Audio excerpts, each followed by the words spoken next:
जी जो 3 दिन की हमारी यहाँ पे लगातार वर्षा हुई उसके कारण पूरे ज़िले भर में ही बहुत नुकसान हुआ है, जिसके बारे में आप अवगत हैं। भरमौर में क्योंकि मणिमहेश यात्रा के काफ़ी श्रद्धालु रुके हुए थे, तो उनकी इवैक्यूएशन के लिए मैं और एसपी साहब यहाँ से 28 तारीख को वहाँ पे गए थे। कुल मिला के जो हमारा अनुमान है कि लगभग 15,000 के आसपास जो श्रद्धालु हैं वो उस समय पे भरमौर में थे।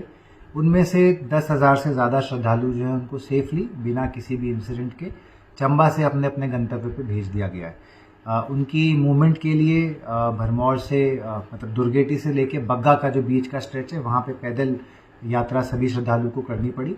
उस स्ट्रेच के बीच में जहाँ जहाँ पे भी सड़क उपलब्ध थी वहाँ पे लोकल लोगों के द्वारा फ्री जो सर्विस है वो उनको प्रोवाइड की गई, जो पुलिस के समन्वय से स्थापित किया गया था। उसी के साथ पूरे रास्ते पे लगभग 8 से 9 लंगर वहाँ पे स्थापित किए गए हैं, जिन्होंने सभी श्रद्धालुओं को जो है भोजन वगैरह की व्यवस्था कराई।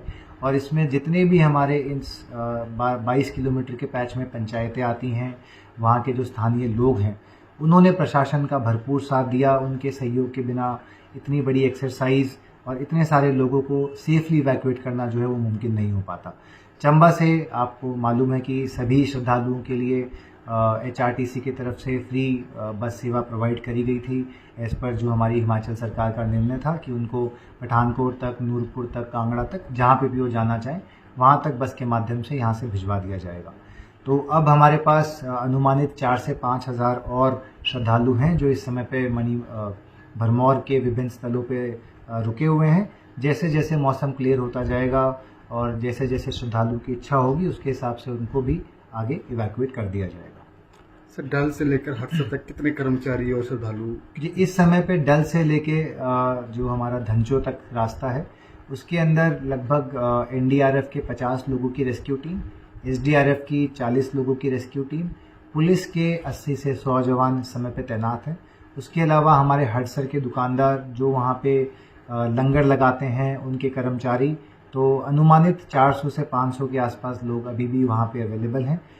उनको वहाँ पे इसलिए रोका गया था कि कुछ श्रद्धालु जो थे वो नीचे आने की या तो स्थिति में नहीं थे या नीचे आने को तैयार नहीं थे अपनी आस्था के कारण।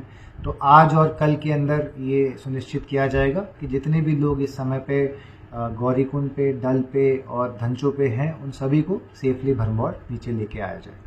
अभी तक जो 2-3 दिन के आपदा में कितनी मौतें हुई हैं सर? कितनी मौतें पुष्टि? जी, अगर मैं पूरी यात्रा की बात करूं 9 अगस्त से लेके आज तक, तो जो अभी तक सूचना हम लोग एकत्रित कर पाए हैं विभिन्न सूत्रों से, उसके अनुसार अभी 16 जो टोटल हैं वो डेथ्स हुई हैं। ये 9 अगस्त से लेके आज 31 अगस्त तक की है।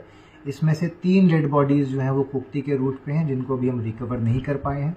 इसके अलावा जब आज हमारी टीम जब वहाँ से इवैक्यूएशन या अपना वहाँ से निकलने का जब प्रोसेस स्टार्ट करेंगी तो उनको भी ये निर्देश दिए गए हैं कि वो जितने भी क्षेत्र हैं उनकी पूर्ण रूप से प्रॉपरली रेकी कर लें। अगर कोई श्रद्धालु किसी अलग जगह पे जाके रुक गया हो या कहीं पे और कोई त्रासदी किसी प्रकार की हो गई हो तो उस चीज़ को भी वेरीफाई करवा लिया जाए।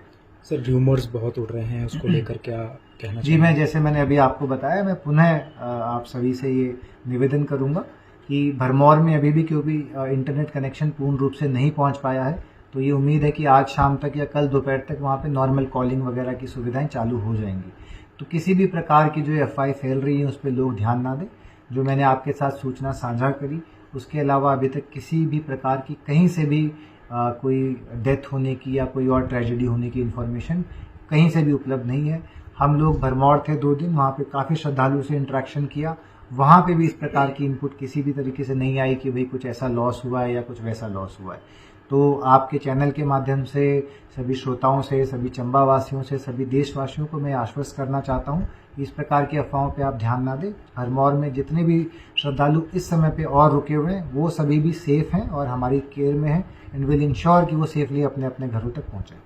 सर, राशन की क्या स्थिति है भरमौर में? जी, भरमौर में राशन की कोई कमी नहीं है। वहाँ पे दाल, चावल, सब्जी, दाल, चावल, आटा ये सब सफिशिएंट मात्रा में अवेलेबल है।